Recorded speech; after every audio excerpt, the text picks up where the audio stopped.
Welcome back to Inside Games, the only gaming news show brave enough to make an episode that's not dunking on anything. Well, sort of. The breakout success of Hi-Fi Rush has invited some not-so-friendly comparisons to other recent releases that have honestly missed the mark. So if you're just itching to hate on Forspoken, just keep watching. I feel like everybody's itching to do that. Yeah, it's the thing, for sure. But the success of Hi-Fi Rush is actually really great news because it's evidence that great games still sell in this economy. I can't believe we're going to do a positive economy story, but here we are. I feel like we need to have an economy buzzer go off every time we use that phrase. Hey, Shook, whip us up something special. I'll set you up. Can you believe we're forcing our editor to cram in a gag for us in this economy? You're killing it, Shook. Really, really great job. Well worth $30. And speaking of being worth $30, Hi-Fi Rush, the latest release from Tango Gameworks, has come out of basically nowhere to be a top seller. Yeah, literally nowhere. Xbox surprise released the rhythm action game as part of their Developer Direct conference on January 25th. Yeah, right away, folks praised it as the complete package. Great writing, fun characters, interesting new mechanics, and to top it off, a very friendly $30 price tag on top of being immediately available through Game Pass. Yeah, you love to see it when a great game just takes the world by storm, don't you? Yeah, it gets even better though. SteamDB listed Hi-Fi Rush, which is again from Microsoft's Tango Gameworks, as number 8 on its top-selling games by revenue for the week ending January 29th.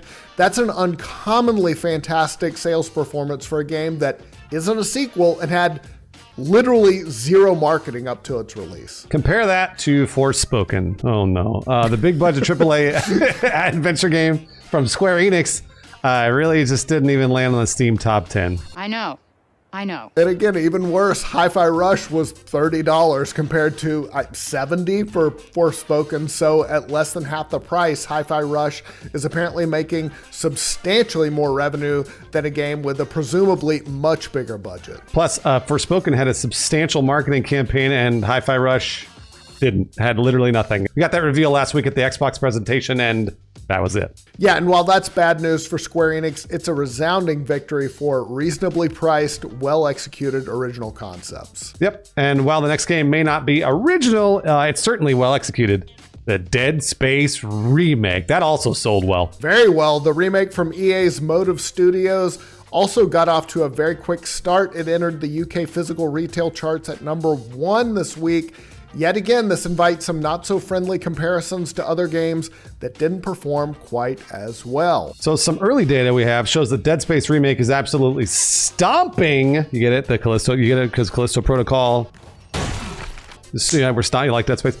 Last year's sci-fi horror action game made by some of the talent as the original Dead Space and widely considered a spiritual successor. Callisto Protocol, not a bad game. No, not bad. Some folks weren't very happy with it. They pointed out some performance issues, though, and a lack of gameplay depth. And so, yeah, a comparison is just going to be inevitable. If it's termed as a spiritual successor, it's going to get compared. So comparing peak player counts on Steam, Dead Space has an all-time peak of nearly 29,000 players versus about 15,000 for Callisto Protocol. That's just about double. As for critics, the PS5 version of Dead Space has a very impressive 89 on Metacritic versus a much lower 70 for Callisto Protocol. Interestingly, though, as noted by GamesIndustry.biz, the Dead Space remake sold less than half of what the Callisto Protocol sold during its launch week last month. That's physical retail. Yeah, it's a weird data point. How can the game be so much more popular on Steam but move so many fewer units in physical retail? Well, there are a few contributing factors. Callisto Protocol was also available on more platforms than the Dead Space remake, including the PlayStation 4 and Xbox One, and obviously the Dead Space remake was not. Plus, Callisto Protocol released during the holiday shopping season, which always helps literally every video game when it releases in December. That's a huge, yeah, obviously. Grandma goes, I want the Callisto Protocol for my grandson. Yeah, exactly.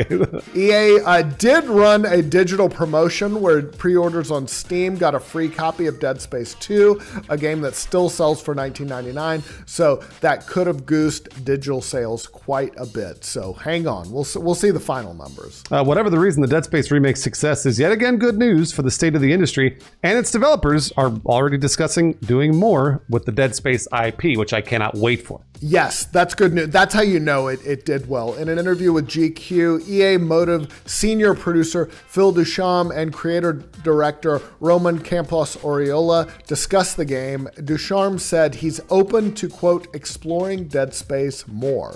Campos Oriola added, quote, there's interest on my side, and I think on Roman's side, you can see a smile in exploring Dead Space more.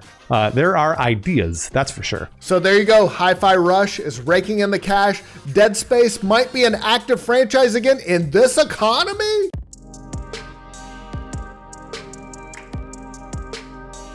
What are we doing, Brian? What are we doing here? Selling it, baby.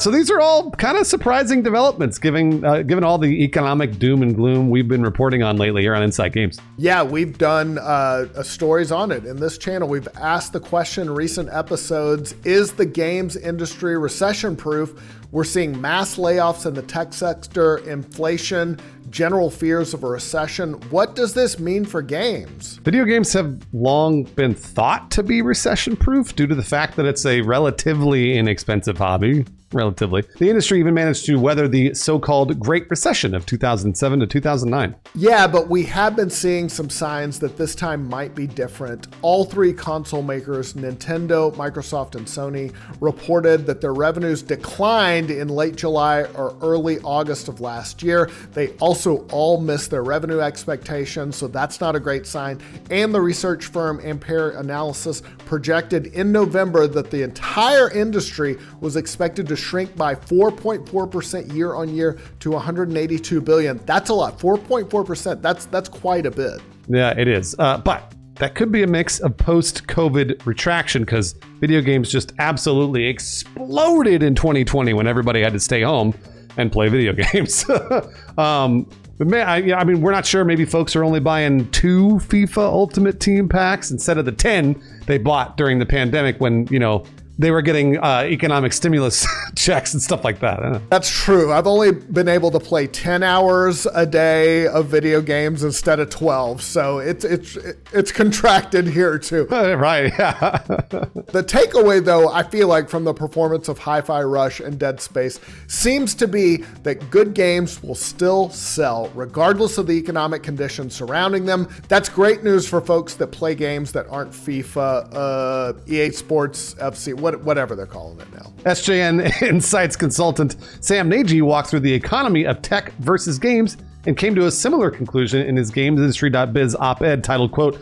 job cuts in the games industry happen more because of decisions in art, not technology. Yeah, basically the idea is that the revenue structure for games means that it's mostly underperforming games that lead to layoffs and reduction in payroll. That cycle is dependent on the quality of games rather than the economic conditions in the investing community surrounding them. This theory is likewise validated, kind of in our eyes at least, by a Bloomberg report claiming that Sony has slashed its shipment forecasts for PSVR 2 in half, from 2 million to 1 million. And that's just based on the weak pre-orders that PSVR 2 had. That's a lot though. Yeah, by half. That's a ton. That's a ton, yeah. Yeah, that's a million. Yeah. And I think folks seem to be plenty able to carve out, $30 for a great game, but $550 for a VR headset in the current economic climate, might be a bridge too far. Brian, you didn't say it. In this economy? In this economy? This late in the video, we can't even put anything on the screen saying that we can't afford to put anything on the screen. This really does check out against our theory, though. If it's the games that sell, what games has Sony really shown off for the VR2 other than the Horizon Call of the Mountain? That doesn't count. People love Horizon, but I don't know that they love it to spend another $500 on top of their PlayStation. Another 60? No brainer. 550? I got to check with some people first. I got to check with my family. Exactly. All right. So here's our question. We're going to open it up to you, the audience, and of course, Brian. Do you want more surprise releases like Hi-Fi Rush? Or do you think it would get passé after a while if the games industry wasn't marketing and just like Bang, here's another game. I love surprise hits like this. It feels like organic. It seems like, oh, this is like a new thing, new mechanic, something we haven't thought. Rhythm action is not new, obviously, but like it reminds me a little bit of Stardew Valley back in the day. Like nobody thought a remake of Harvest Moon would like set the world on fire, but it did. And so to me, that's something super special about video games. So I love it when a surprise game like this just takes off and really takes the AAA industry by surprise. Brian, I love it too. Unfortunately, we both agree. It's one of those things. It's one of those things where I think that since games are so marketed and so there's so many leaks and everyone's got all their hype is so far up for like games like Cyberpunk, whatever. Imagine if Cyberpunk, we didn't know about Cyberpunk until 2 months before. Our minds would have been blown. We would have lost it. Yep. Yeah, we would have lost our shit. And it's like, it's one of those things where like, I talk about this a lot on stream, but we all start believing that this video game is going to be everything to everyone, like No Man's Sky. And it's not. There's no such thing. It doesn't happen. There's no such thing. So the less time I have to get excited about a video game, the better, really, honestly, for me, because even if the game's not very good, at least I can be like, wow, like it's such a cool surprise to get it. I remember Fallout did this with Fallout 4.